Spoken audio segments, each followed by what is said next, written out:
بسم الله الرحمن الرحيم. بعثه صلى الله عليه وسلم أبا أمامة رضي الله عنه إلى قومه باهلا. وأخرج الطبراني عن أبي أمامة رضي الله تعالى عنه قال: بعثني رسول الله صلى الله عليه وسلم إلى قومي أدعوهم إلى الله عز وجل وأعرض عليهم شرائع الإسلام. فأتيتهم وقد سقوا إبلهم وحلبوا وشربوا، فلما رأوني قالوا: مرحبا بالسدي بن عجلان. قالوا: بلغنا أنك سبوت إلى هذا الرجل. قلت: لا، ولكن آمنت بالله ورسوله وبعثني رسول الله إليكم أعرض عليكم الإسلام وشرائعه. وبينما نحن كذلك إذ جاءهم بقصعتهم فوضعوها واجتمعوا حولها فأكلوا بها. قالوا: هلم يا سدي. قلت: ويحكم، إنما آتيتكم من عند من يحرم هذا عليكم إلا ما ذكيتم كما أنزل الله. قالوا: وما قال؟ قلت: نزلت هذه الآية: حرمت عليكم الميتة والدم ولحم الخنزير إلى قوله: وأن تستقسموا بالأزلام. وجعلت أدعوهم إلى الإسلام ويأبون. قلت لهم: ويحكم، ائتوني بشربة من ماء فإني شديد العطش. قال: وعلي عمامة. قالوا: لا، ولكن ندعوك تموت عطشا. قال: فاعتممت وضربت برأسي في العمامة ونمت في الرمضاء في حر شديد. فأتاني آت في منامي بقدح زجاج لم ير الناس أحسن منه، وفيه شراب لم ير الناس حالف منه، فأمكنني منها فشربتها. فحيث فرغت من شرابي استيقظت، ولا والله ما عطشت ولا عرفت عطشا بعد تلك الشربة. قال الهيثمي: وفي بشير بن سويد وأخرجه ابن ساكرة من طوله بمثله كما في الكنز. وزاد في آخره: ثم قال لهم رجل منهم: أتاكم رجل من سرات قومكم فلم تتحفوه فأتوني بلبن. فقلت: لا حاجة لي به، وأريتهم بطني فأسلموا عن آخرهم.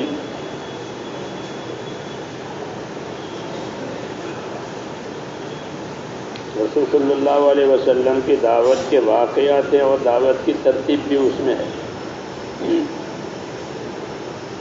کہ آپ صلی اللہ علیہ وسلم نے تنہا مکہ مکرمہ میں اپنا کام شروع فرمایا تھا. اس وقت کوئی آپ کے ساتھ نہیں تھا. پھر دھیرے دھیرے ساتھ ہوئی.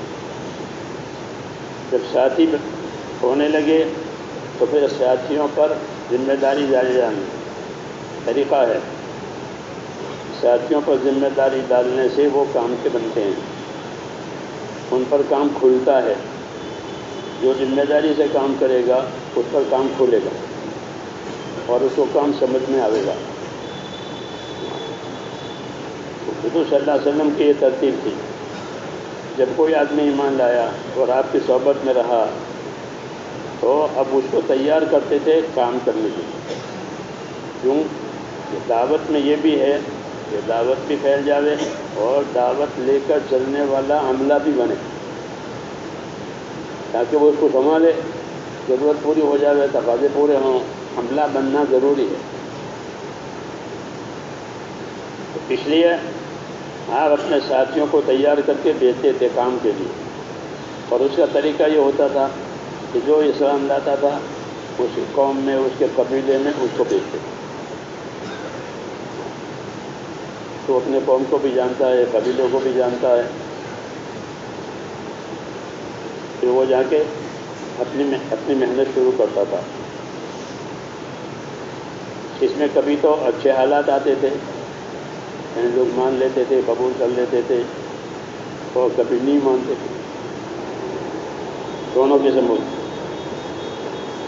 حالات مختلف ہیں، جیسے ہم نے ابھی سنا حالات مختلف ہوتے ہیں ہر جگہ کے، کام کے بھی، لوگوں کے بھی. کہ مجھ کو رسول صلی اللہ علیہ وسلم نے میری قوم کی طرف بھیجا تاکہ میں ان کو اللہ کی طرف دعوت دوں اور ان پر اللہ تعالیٰ کے اور اسلام کے احکام پیش کروں. یہ بھی ہے کہ ایمان علم کے ساتھ، ایمان کی دعوت اس کے علم کے ساتھ کہ ایمان کے لیے کیا علم ہے کہ اللہ کے احکام کا جاننا، یہ فرض ہے، یہ واجب ہے، حرام ہے۔ ان باتوں کو میں ان کے سامنے پیش کروں اور ان کو قبول کرنے کے لیے تیار کروں۔ چنانچہ میں ان کے پاس پہنچ گیا، اور وہ جیسے کہ ان کا کام تھا اپنے اونٹوں کو پانی پلا رہے تھے۔ تو زمانے کا کاروبار یہی تھا، لوگوں کے مال ان کے جانور مانے جاتے تھے۔ مال العرب ماشیہ، کہ عرب کا مال ان کے مویشی، ان کے جانور۔ ہزاروں اونٹ ہوتے تھے ایک ایک آدمی کے پاس۔ ہم لوگ یمن میں گئے تو 6,000 بکریاں ایک آدمی کی۔ ہاں، اس کی تجارت کرتے ہیں، باقاعدہ اس کا بازار لگتا ہے۔ تو یہ ان کا مال ہوتا تھا اس زمانے میں۔ سونا پیٹرول نہیں نکلا تھا، یہی مال تھا۔ تو اپنے اونٹوں کو پانی پلا رہے تھے اور اس کا دودھ نکال رہے تھے اور پی بھی رہے تھے۔ مجھے دیکھا تو مجھے انہوں نے مرحبا کہا کہ آئیے آئیے، کیونکہ قوم کا آدمی تھا۔ پھر کہنے لگے کہ ہم کو یہ بات پہنچی ہے کہ تم تو اپنے دین سے پھر گئے ہو۔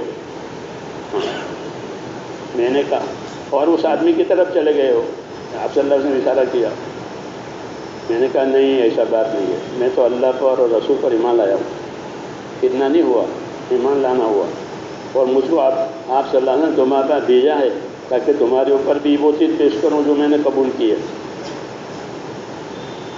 چنانچہ یہ بات چلی، اتنے میں ان کا کھانا آیا،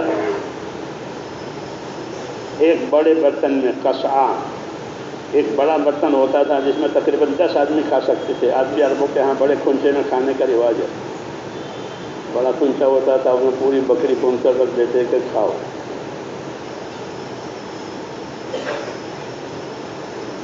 چھوٹے چھوٹے پلیٹوں کی تو اب بات آئی۔ ایک لبنانی آیا تھا، انتقال ہو گیا اس کا، تو میرے ساتھ حیدرآباد میں ماشاءاللہ ترتیب ہے، لوگ لے کے پڑے تو وہ چھوٹے چھوٹے پلیٹوں میں۔ تو مجھے کیا ہے کہ کیا میں بلی ہوں کہ مجھے اتنا دے رہے ہیں؟ کہ وہ کنچے سے کھاتے ہیں بڑے بڑے۔ تو وہ بڑا پہلا لائے، بڑا برتن، کسا اس برتن کو کہتے ہیں جس میں 10 آدمی کھا سکے، اور وہ رکھ دیا اور وہ اکٹھے ہو گئے۔ یہ ان کا ماحول تھا کھانے کے لیے، اور کھانا شروع کیا۔ مجھے بھی کہا کہ تم بھی آ جاؤ، کھا لو۔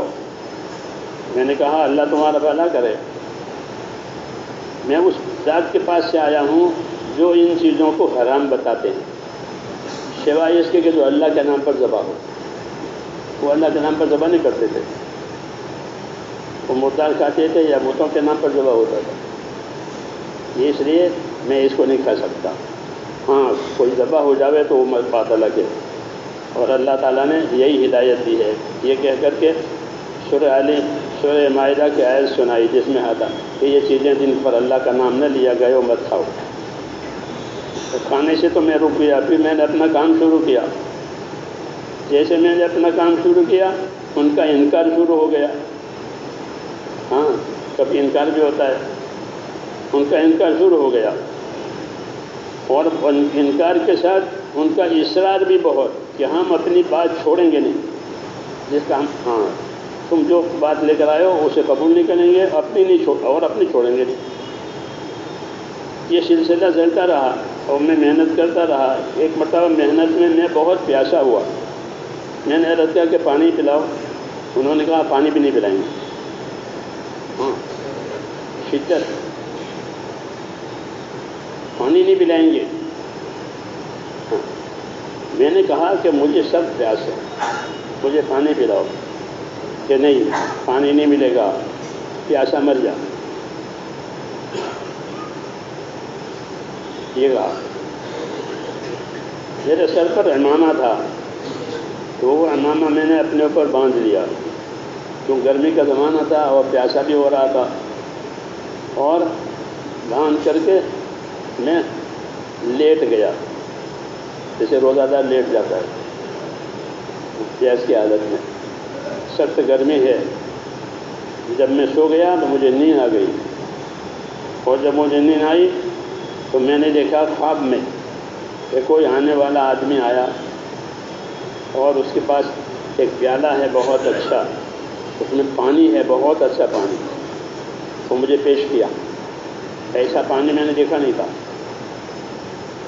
ایسا پیالہ میں نے دیکھا نہیں تھا. مجھے پیش کیا یہ لو. تو میں نے وہ نیند کی حالت میں دیکھ رہا ہوں کہ میں وہ پانی پی رہا ہوں. پی گیا میں وہ پانی. جیسے میں وہ پانی کے پینے سے فارغ ہوا کہ ایک دم میری آنکھ کھل گئی، نیند میں سے بیدار ہو گیا.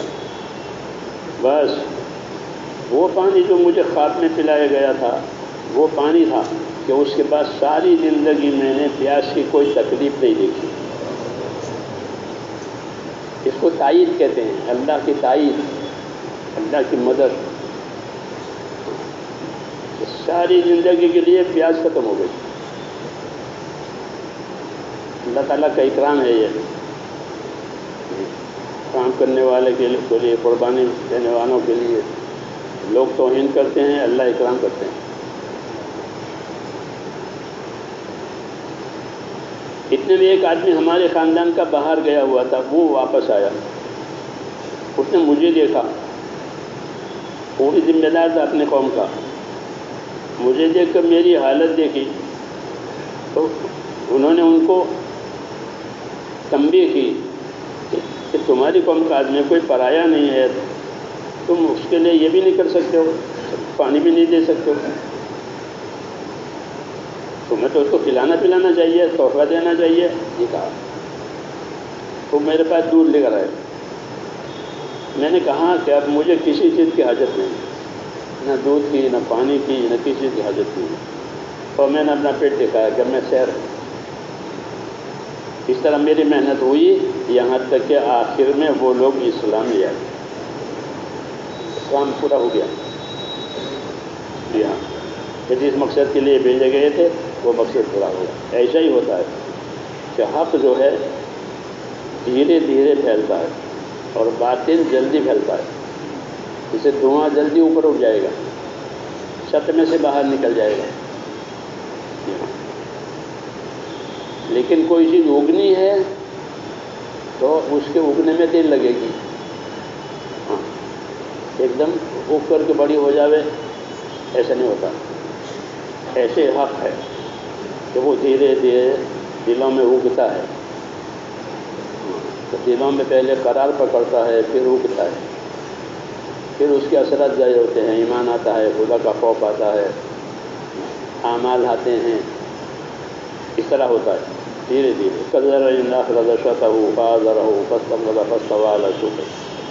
اس کی مثال دی ہے کہ جیسے کوئی زمین سے کوئی چیز اگے گی تو ایک دم نہیں، پہلے اس سے ہلکی سی سوئی نکلتی ہے شاخہ سے، پھر وہ اپنی دھیرے دھیرے وہ بڑا ہوتا ہے، پھر وہ آخر میں پھل دیتا ہے.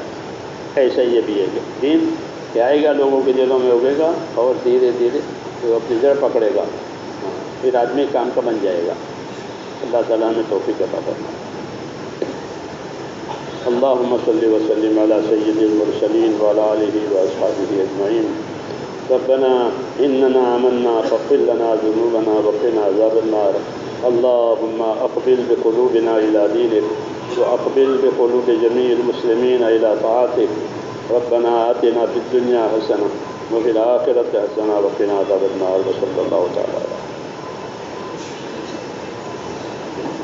ایک ضروری اعلان سن لیں پھر اٹھیں. وہ یہ ہے کہ اپنے ایمان کی اور اپنے سامان کی حفاظت فرمائیں. ایمان کی حفاظت اور حسن خاتمہ کے لیے سنتوں کی پابندی کے ساتھ یہ دعائیں کی جائیں کہ اللہ پاک ہمارا خاتمہ بالخیر فرمائے. اور سامان میں جو بھی آپ کا سامان ہو اس کی خود ہی نگرانی فرمائیں. مسجد میں موٹا کپڑا بغیر بچھائے نہ سوئیں. فجر کی نماز سے پہلے اپنی تمام ضروریات سے اور معمولات سے فارغ ہو جائیں. اللہ پاک ہم سب کو تہجد کی بھی توفیق عطا فرمائے. آج صبح صادق 3:57 پر ہے. اب مہمانوں سے درخواست ہے سنت کے مطابق کھانے سے فارغ ہو کر جلدی سے آرام فرما لیں.